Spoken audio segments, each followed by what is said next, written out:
மக்கள் அனைவருக்கும் இனிய காலை வணக்கம். நம்ம இன்றைக்கி பார்க்க போகிற மாடல் பார்த்திங்கன்னா கிர்லோஸ்கர் கம்பெனிலேருந்து வரக்கூடிய மின்டி 8ன்ற இந்த மாடல் நம்ம பார்க்க போகிறோம். இந்த மாடலில் என்ன ஒரு ஸ்பெஷாலிட்டி அப்படின்னு கேட்டிங்கன்னா, இது 9 HP இன்ஜின் வந்துடும். அதுக்கேற்ற ஹெவியான கியர் பாக்ஸும் உங்களுக்கு வந்துடும். ப்ளஸ் கிர்லோஸ்கர் கம்பெனி நம்ம எல்லாத்துக்குமே தெரிஞ்சதான் ஒரு பழைய ஆயில் இன்ஜின் கம்பெனி. அவங்களோட குவாலிட்டி விஷயத்தில் காம்ப்ரமைஸ்ன்றது இருக்கவே இருக்காது. இந்த வண்டிக்கு பார்த்திங்கன்னா உங்களுக்கு 2 செட்டு பிளேடு வந்துடும். ஒரு செட்டு பார்த்திங்கன்னா 4 அடிக்கு ஓட்டுற மாதிரியும், இன்னொரு செட்டு பார்த்திங்கன்னா 3 அடிக்கு ஓட்டுற மாதிரி இருக்கும். இது கூடவே 2 சைடில் போடக்கூடிய டிஸ்க்கும் வந்துடும் உங்களுக்கு. இந்த வண்டியை பொறுத்தவரைக்கும் ரீகால் ஸ்டார்ட் வரும். ப்ளஸ் வந்து செல்ஃப் ஸ்டார்ட்டும் உங்களுக்கு ஆப்ஷனலாக வேணுமா நீங்கள் வச்சுக்கலாம். இந்த வண்டியை பொறுத்தவரைக்கும் வைப்ரேஷன் இருக்காது. மற்ற கம்பெனி வீடியோ கம்பேர் பண்ணும்போது வைப்ரேஷன் கொஞ்சம் கம்மியாக இருக்கும். ப்ளஸ் வந்து டயர்ஸ் நல்லா குவாலிட்டியான டயர் வரும்.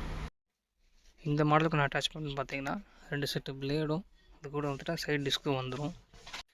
இப்போ இந்த வண்டியோட ஃபீல்டு டெமோ தான் நம்ம பார்த்துக்கிட்டு இருக்கிறோம்.